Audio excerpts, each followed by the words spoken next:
ಉತ್ತರ ಕನ್ನಡ ಜಿಲ್ಲೆಯ ಕಾರವಾರ ತಾಲೂಕಿನ ಜನತಾ ವಿಜ್ಞಾನ ಮುದ್ಗಕ್ಕೆ ಆಕಸ್ಮಿಕವಾಗಿ ಶ್ರೀಯುತ ಅಂಕುಶ್ ಹುಡುಗಿ ಅವರು ನಮ್ಮ ಶಾಲೆಗೆ ಬಂದಿದ್ದಾರೆ. ಅವರಿಗೆ ನಾವೆಲ್ಲರೂ ಕೂಡ ಸ್ವಾಗತ ಮಾಡಿದ್ವಿ. ಈ ಸಂದರ್ಭದಲ್ಲಿ ಅವರು ನಮಗೆ ಈ ವೇದ ಗಣಿತಕ್ಕೆ ಸಂಬಂಧಪಟ್ಟಂತಹ ಅನೇಕ ಅಂಶಗಳನ್ನು ಮಕ್ಕಳಿಗೆ ಮನಮುಟ್ಟುವಂತೆ ತಿಳಿಸಿದ್ದಾರೆ. ನಿಜಕ್ಕೂ ಅವರು ಬಂದಿದ್ದು ನಮಗೆ ಭಾಗ್ಯ ಅಂತಲೇ ನಾವು ಬಯಸ್ತೇವೆ. ಯಾಕೆ ಅಂತಂದರೆ ಕೆಲವೊಂದು ಆಕಸ್ಮಿಕಗಳು ಕೆಲವೊಂದು ಬದಲಾವಣೆಗಳಿಗೆ ದಾರಿ ಆಗ್ತವೆ ಅಂತಕ್ಕಂಥದ್ದು. ನಮ್ಮಂಥ ಗ್ರಾಮೀಣ ಭಾಗದಲ್ಲಿರ್ತಕ್ಕಂಥ ವಿದ್ಯಾರ್ಥಿಗಳಿಗೆ ಪಠ್ಯಪುಸ್ತಕ ಓದ್ತಕ್ಕಂಥದ್ದಕ್ಕೆ ಪ್ರೇರಣೆ ಕೊಡುವಂಥ ಯಾವುದೇ ಸಲಕರಣೆ ಸಹಕಾರಗಳಿಲ್ಲ. ಎಲ್ಲೋ ಒಂದು ಕಡೆ ಅವರು ಇವತ್ತು ಬರದೇ ಇದ್ದರೆ ನಾವು ತುಂಬ ನಷ್ಟ ಮಾಡ್ಕೊಳ್ತಾ ಇದ್ವಿ ಅಂತಕ್ಕಂಥ ಭಾವನೆ ನನಗೆ ಬಂತು. ನಾನು ಕೂಡ ಒಂದು 4-5 ದಿನಗಳ ನಂತರ ಅವರನ್ನು ಇಲ್ಲಿಗೆ ಬರಮಾಡ್ಕೊಳ್ಳಿಲ್ಲ. ಅವರಾಗೆ ಬಂದ ಮೇಲೆ ನಾವು ಬರಮಾಡ್ಕೊಂಡು ಇದು ನಮಗೆ ಒಂದು ಭಾಳ ಸಂತೋಷದ ಸಂಗತಿ ಅಂತಕ್ಕಂಥದ್ದು. ಜೊತೆಗೆ ಇಲ್ಲಿ ಬಂದ ನಂತರ ವೇದ ಗಣಿತಕ್ಕೆ ಸಂಬಂಧಪಟ್ಟಂತೆ ಮಕ್ಕಳಿಗೆ ಗಣಿತ ಅಂತಕ್ಕಂಥದ್ದೇನು ಕಬ್ಬಳದ ಕಡಲೆ ಅಂತ ಇತ್ತು, ಅದು ನಮ್ಮ ಮಕ್ಕಳಿಗೆ 90 ಭಾಗ ಈಗ ಸರಳ ಆಗಿದೆ. ಇವತ್ತಿನ ಒಂದು ಪಾಠದಿಂದ ಮಕ್ಕಳೆಲ್ಲರೂ ಕೂಡ ಖುಷಿಯಾಗಿದ್ದಾರೆ. ವಿಶೇಷವಾಗಿ ಗಣಿತ ಅನ್ನೋದು ಏನೋ ಒಂದು ದೊಡ್ಡ ಅಲ್ಲ, ಅದು ನಮ್ಮ ಸಾಧನೆಗೆ ಅದು ಸ್ಫೂರ್ತಿ. ಆ ಸ್ಫೂರ್ತಿ ಇವತ್ತಿನ ಅವರ ಒಂದು ಮಾರ್ಗದರ್ಶನ ಅತ್ಯಂತ ಅವಶ್ಯಕವಾಗಿರ್ತಕ್ಕಂಥದ್ದು. ಆ ಹಿನ್ನೆಲೆಯಲ್ಲಿ ಅವರು ಇವತ್ತೇನು ನಮಗೆ ಬಂದಿದ್ದಾರೆ ಮತ್ತು ನಮ್ಮೆಲ್ಲರಿಗೂ ಕೂಡ ನಮ್ಮ ಮಕ್ಕಳಿಗೆ ಮಾರ್ಗದರ್ಶನ ಮಾಡಿದ್ದಾರೆ. ಅವರಿಗೆ ನಮ್ಮ ಶಾಲೆಯ ನಮ್ಮ ಮುಖ್ಯಾಧ್ಯಾಪಕರ ಪರವಾಗಿ ತುಂಬ ಅಭಿನಂದನೆಗಳನ್ನು ಸಲ್ಲಿಸ್ತೇವೆ ಸರ್. ನಮಗೆ ತುಂಬ ಧನ್ಯವಾದಗಳು. ಜೊತೆಗೆ ಮತ್ತೆ ನಾವು ನಿಮ್ಮನ್ನು ಕರೆಸ್ಕೊಳ್ತೀವಿ. ನೀವು ಬಂದಿದ್ದೀರಿ, ಮುಂದಿನ ದಿನಗಳಲ್ಲಿ ಮತ್ತೆ ನಮ್ಮ ಶಾಲೆಗಳಿಗೆ ನಿಮ್ಮ ನಿರಂತರ ಸಂಪರ್ಕ ಇರೋದ್ರ ಮೂಲಕ ನನ್ನ ಮಕ್ಕಳಿಗೆ ಇನ್ನೂ ಹೆಚ್ಚಿನ ಮಾರ್ಗದರ್ಶನ ನಿಮ್ಮಿಂದ ಆಗಲಿ ಅಂತ ಹೇಳ್ಬಿಟ್ಟು ಆಶಯ. Thank you sir.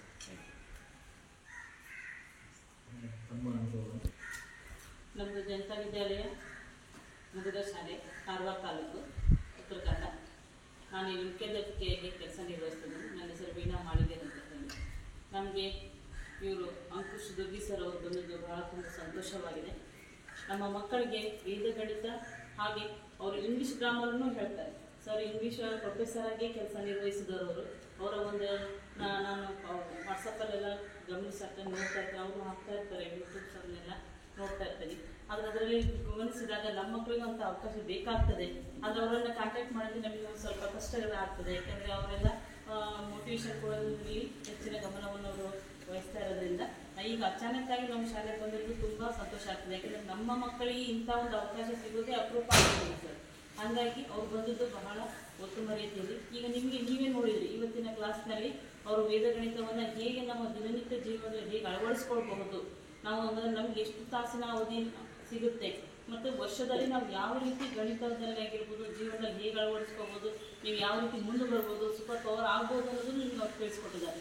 ಅದನ್ನು ಒಂದು ಸಣ್ಣ 1% ಅವ್ರು ಹೇಳಿರ್ಬೋದು. ಅದನ್ನು ನೀವು ಜೀವನದಲ್ಲಿ ರೂಢಿಸ್ಕೊಂಡ್ರೆ ಮುಂದಿನ ದಿನಗಳಲ್ಲಿ ಎಲ್ಲರೂ ಸೂಪರ್ ಪವರ್ ಆಗೋಕ್ಕೆ ಅವಕಾಶ ಇದೆ. ಹಾಗಾಗಿ ಗಣಿತ, ಇಂಗ್ಲೀಷು, ಯಾವ ವಿಜ್ಞಾನ, ಯಾವ ವಿಷಯನೂ ಬಹಳ ಕಠಿಣ ಅಲ್ಲೇ ಅಲ್ಲ ಅನ್ನೋದನ್ನು ಅವರು ಈಗ ನಿರೂಪಿಸ್ತಿದ್ದಾರೆ. ಅದನ್ನು ನೀವು ಜೀವನದಲ್ಲಿ ಅಳವಡಿಸ್ಕೊಳ್ಳಿ. ಈಗಿಂದಲೇ ಅದು ರೂಢಿಸ್ಕೊಂಡ್ರೆ ಯಾವುದೂ ಕಷ್ಟ ಅಲ್ಲ. ಎಲ್ಲ ಸಬ್ಜೆಕ್ಟ್ಗಳು ಬಹಳ ಅನ್ನೋದನ್ನು ಅವ್ರಿಗೆ ತಿಳಿಸ್ಕೊಟ್ಟಿದ್ದಾರೆ. ಹಾಗಾಗಿ ಮತ್ತೊಮ್ಮೆ ಅವರಿಗೆ ನಾನು ಅಭಿನಂದನೆಗಳು ಸಲ್ಲಿಸ್ತೇನೆ. ಹಾಗೆ ನಮ್ಮ ಮಕ್ಕಳಿಗೆ ಬಹಳ ಉಪಯೋಗ ಇದೆ ಅಂತ ಹೇಳ್ತಾ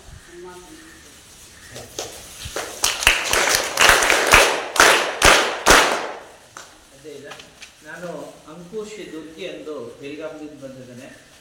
ಇದು ಆಲ್ ಆಫ್ ಸಡನ್ ಆದದ್ದು ಒಂದು ಲೆಕ್ಚರ್.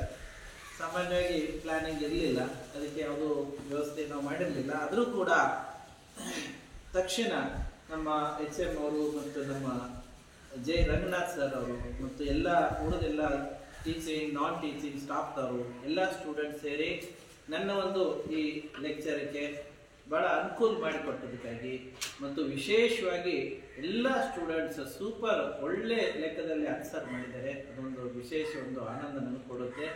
ಈ ಎಲ್ಲ ಒಂದು ಲೆಕ್ಕಾಚಾರದಿಂದ ತಮಗೆ ಹೇಳೋದೇನೆಂದರೆ, ನಾನು ನನ್ನ ಒಂದು ಸ್ಲೋಗನ್ ಇದೆ, ಅದು ನಿಜಕ್ಕೂ ಅದು ಸತ್ಯವಾಗಿ ಇದೆ, ಅದು ಪರ್ಫೆಕ್ಟ್ ಕೆಲಸ ಮಾಡ್ತದೆ. ಆ ನನ್ನ ಸ್ಲೋಗನ್ ಒಂದ್ಸಲ ರಿಪೀಟ್ ಮಾಡ್ಬೇಕು ಅನಿಸ್ತದ. Nobody is a dull and no subject is a tough, but we have to follow some special techniques, tricks, methods and ideas. ಅಂದ್ರೆ ಯಾರ್ಯಾರು ವ್ಯಕ್ತಿ ಜಗತ್ತೆಲ್ಲ ಯಾರೇ ಇರಲಿ, ಎಲ್ಲೋ ಒಂದೆರಡು ಉದಾಹರಣೆಗಳು, ಅಂದ್ರೆ ಉದಾಹರಣೆ ಅಲ್ಲ, ಅದು ಅಪವಾದಗಳನ್ನು ಬಿಟ್ರೆ ಸಾಮಾನ್ಯವಾಗಿ ಯಾರು ಡಲ್ ಇರುವುದಿಲ್ಲ. ನಮ್ಮ ಸ್ಟೂಡೆಂಟ್ಸ ವಿಶೇಷವಾಗಿ ನಾನು ಡಲ್ ಇದ್ದೇನೋ, ಮಧ್ಯಮ ಇದ್ದೇನೋ, ಅಥವಾ ನಾನು ಓದಿದ್ದನ್ನ ಮರಿತಾ ಇದ್ದೇನಲ್ಲ ಅನ್ನುವಂಥ ವಿಚಿತ್ರವಾದ ಒಂದು ಪ್ರೇಷರ್ದಲ್ಲಿ, ಒಂದು ಆತಂಕದಲ್ಲಿ ಜೀವನ ಮಾಡ್ತಾ ಇರ್ತಾರೆ. ಅದಕ್ಕೆ ನಾನು ಎಲ್ಲರಿಗೂ ಹೇಳೋದು, ಯಾವ ಭಯನೂ ಪಡೆಯೋ ಅವಶ್ಯಕತೆ ಇಲ್ಲ. ಯಾವ ಸಬ್ಜೆಕ್ಟ್ ಅನ್ನು ನಾನು ಇದು ತೊಂದರೆ ಆಗ್ತದ ಅಂತ ಹೇಳಿ ಅದನ್ನು ನೋಡುವ ಅವಶ್ಯಕತೆ ಇಲ್ಲ. ಎಲ್ಲವೂ ಸಬ್ಜೆಕ್ಟ್ಸ್ ಈಸಿಯಾಗಿವೆ, ಸಿಂಪಲ್ ಆಗಿವೆ. ನಮ್ಮ ಎಲ್ಲ ಟೀಚರ್ಸು ಚೆನ್ನಾಗಿ ಕಲಿಸ್ತಾರೆ, ನೋ ಡೌಟ್ಸ್. ಆದರೆ students number of hours study ಮಾಡಬೇಕು. ಯಾವುದೇ ಖಾಲಿ ದಿನ ಸಿಕ್ಕರೆ, ಹಾಲಿಡೇ ಸಿಕ್ಕರೆ ಅದನ್ನ ಸರಿ ಕ್ರಮದಲ್ಲಿ ಉಪಯೋಗಿಸ್ಬೇಕು. ಯಾಕೆ ಖಾಲಿ ದಿನ ಖಾಲಿ ಯಾಕೆ ಹೇಳ್ಬೇಕು ಮಕ್ಕಳು? ಒಂದು ಸಂಡೇ ಸಿಕ್ಕರೆ ಬಹಳ ಸ್ಟೂಡೆಂಟ್ಸ ಇವತ್ತು ಸಂಡೇ ಇದೆ ಅಭ್ಯಾಸ ಸ್ಟಡಿ ಮಾಡೋ ಅವಶ್ಯಕತೆ ಇಲ್ಲ ಅಂತ ಒಂದು ಮೈಂಡ್ ಸೆಟಪ್ ಆಗಿರ್ತದೆ. ಸಮಾಜದಲ್ಲಿ ಇದೊಂದು ಸಮಥಿಂಗ್ ಮಿಸ್ಅಂಡರ್ಸ್ಟ್ಯಾಂಡಿಂಗ್ ಇದೆ. ನಾನು ಹೇಳೋದೆಲ್ಲಲ್ಲಿ ತಮ್ಮ ಈ ವಿಡಿಯೋ ಮುಖಾಂತರ ಕೂಡ ಎಲ್ಲ ಜನರಿಗೆ ಹೋಗ್ತದ. ದಯವಿಟ್ಟು ಮೇಡಮ್ ಅವರು, ಸರ್ ಅವರು, ತಾವೆಲ್ಲ ಪರ್ಸನಲಿ ಸೇರಿ ಈ ವಿಡಿಯೋವನ್ನ ಎಲ್ಲರಿಗೂ ಶೇರ್ ಮಾಡ್ರಿ. ನಾನು ಎಲ್ಲರಿಗೂ ಹೇಳೋದು, ಯಾರು ದಡ್ರು ಇರುವುದಿಲ್ಲ, ಯಾವ ಸಬ್ಜೆಕ್ಟ್ ಟಫ್ ಇರುವುದಿಲ್ಲ. ಕೇವಲ ನಾವು ಅದನ್ನ ಸರಿ ಕ್ರಮದಲ್ಲಿ ತಕ್ಕೋಬೇಕು, ಪಾಸಿಟಿವ್ ಆಗಿ ತಕ್ಕೋಬೇಕು ಮತ್ತು ನಿರಂತರವಾಗಿ ಸ್ಟಡಿ ಮಾಡಬೇಕು. ನಾರ್ಮಲಿ ನಾನು ಎಲ್ಲರಿಗೂ ಹೇಳೋದು, ಹೈಸ್ಕೂಲ್ ಮಕ್ಕಳ 8th ದಿಂದ 10th ವರೆಗೆ 8ರಿಂದ 10 ಮಕ್ಕಳು 8ರಿಂದ 10 ಗಂಟೆ ಸ್ಟಡಿ ಮಾಡಬೇಕು. ಈಗ 10th ದವರಿಗೆ 4 ತಿಂಗಳ ಕೈಯಲ್ಲಿವೆ ವಿಶೇಷವಾದ ದಿನಗಳು. ಹೋಗ್ಲಿ, ಏನೋ ಒಂದು ಪ್ರಸಂಗಕ್ಕೆ 10 ಗಂಟೆ ಸಿಗ್ಲಿಲ್ಲ ಅಂದ್ರೆ ಒಂದು 8 ಗಂಟೆ ಆದ್ರೂ ಸ್ಟಡಿ ಮಾಡಲೇಬೇಕು. ಇದನ್ನ ಒತ್ತಾಯ ಅಂತ ತಿಳ್ಕೋಬಾರ್ದು. ಇದು ನನ್ನ ಸಿಕ್ಕ ಸಮಯ, ನನ್ನ ಇದು ಅಮೂಲ್ಯವಾದ ಸಮಯ, ನಾನು ಇದನ್ನು ಉಪಯೋಗಿಸಬೇಕು ಅನ್ನುವಂಥ ಭಾವನೆ ಇಟ್ಕೋಬೇಕು ಎಲ್ಲ 10th ಮಕ್ಕಳು. ಅದೇ ರೀತಿ 9th ದವರು ಕೂಡ, ಯಾಕೆಂದ್ರೆ 9th ದವರು ಕೇವಲ 4 ತಿಂಗಳಲ್ಲಿ 10th ದಲ್ಲಿ ಎಂಟರ್ ಆಗ್ತಾರೆ. 10th ಮಕ್ಕಳು ಸ್ಟಡಿ ಮಾಡಲೇಬೇಕು, ಇವಾಗ ಆಪ್ಷನ್ ಇಲ್ಲ. ಆದ್ರೆ 9th ದವರಿಗೆ ಒಳ್ಳೆ ಅವಕಾಶ ಇದೆ. ಅಂದ್ರೆ 1.5 ವರ್ಷ ಸಮೀಪ ಸಿಗ್ತದೆ 10th ಬೋರ್ಡ್ ಎಕ್ಸಾಮ್ ಹೋಗ್ಲಿಕ್ಕೆ 9th ಅವ್ರಿಗೆ, ಇವತ್ತಿನ 9th ಅವ್ರಿಗೆ. ಹಾಗೆ 8th ದವರಿಗೆ ಇನ್ನೂ 1 ವರ್ಷ ಪ್ಲಸ್ ಸಿಗುತ್ತೆ. ಸೊ ಒಂದು ಪ್ಲಾನಿಂಗ್ ಮಾಡಬೇಕು. ಕೇವಲ ಎಲ್ಲೋ ಒಂದು ನಾನು ಸಹಜವಾಗಿ ಆದರಾಗ್ಲಿ ಹೋದ್ರೆ ಹೋಗ್ಲಿ ಅನ್ನುವಂಥ ವ್ಯವಸ್ಥೆಯಲ್ಲಿ ಇರಬಾರ್ದು. ಸರಿ ಕ್ರಮದಲ್ಲಿ ಇಡೀ ವರ್ಷ ಎಲ್ಲ ಸ್ಟಡಿ ಮಾಡಬೇಕು. ನಾನು ತಮಗೆಲ್ಲ ಒಂದು ಲೆಕ್ಕಾಚಾರ ಕೂಡ ಹೇಳಿದ್ದೇನೆ. ವರ್ಷದಲ್ಲಿ ಬಹಳಷ್ಟು ಮಕ್ಕಳು 6 ತಿಂಗಳು ಸ್ಟಡಿ ಮಾಡೋದಿಲ್ಲ. ಅದೊಂದು ಲೆಕ್ಕಾಚಾರ ತಮಗೆ ಆಲ್ರೆಡಿ ಹೇಳಿದ್ದೇನೆ. ಅದರದ್ದೇ ಒಂದು ವಿಡಿಯೋ ಕೂಡ ನಾನು ಮಾಡಿದ್ದೇನೆ. Maximum students do not study 6 months yearly ಅಂತ ಹೇಳಿ ತಾವು ನೋಡ್ಕೊಳ್ರಿ.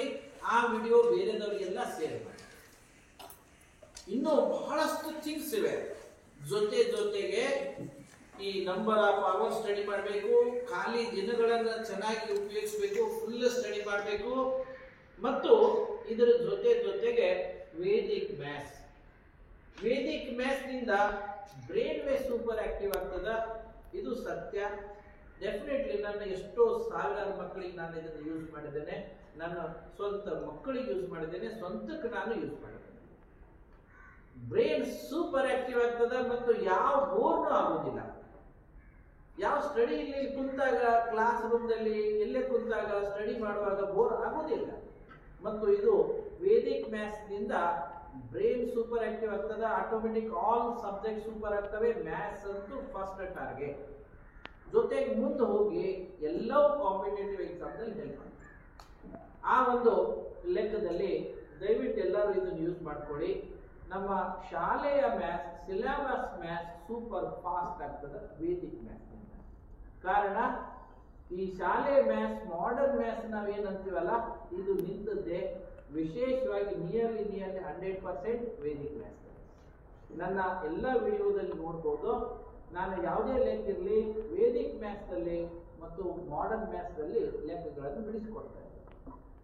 ಇವಾಗಲೇ ನಿಯರ್ಲಿ 400 ವಿಡಿಯೋಸ್ ಇವೆ, ಪ್ಲಸ್ ಇನ್ನು ಮುಂದೆ ಹೋಗಿ ಸಾವಿರಾರು ವಿಡಿಯೋಸ್ ಬರ್ತವೆ. ಇನ್ನು ಮುಂದೆ ಬಹಳಷ್ಟು ಟೆಕ್ನಿಕ್ಸ್ ನಾನು ಕೊಡ್ತಾ ಇದ್ದೀನಿ, ಕೊಡ್ಲಿಕ್ಕೆ ಪ್ರಯತ್ನ ಮಾಡ್ತಾ ಇದ್ದೀನಿ.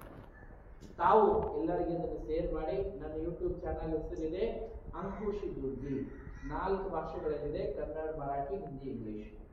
ಇನ್ನೊಂದು ಯೂಟ್ಯೂಬ್ ಚಾನಲ್ ಇದೆ ಅಂಕುಶ್ ದುರ್ಗಿ ಮರಾಠಿ ಮೀಡಿಯಂ. ಆಮೇಲೆ ಅಂಕುಶ್ ದುರ್ಗಿ ಫೇಸ್ಬುಕ್, ಅಂಕುಶ್ ದುರ್ಗಿ ಇನ್ಸ್ಟಾಗ್ರಾಮ್.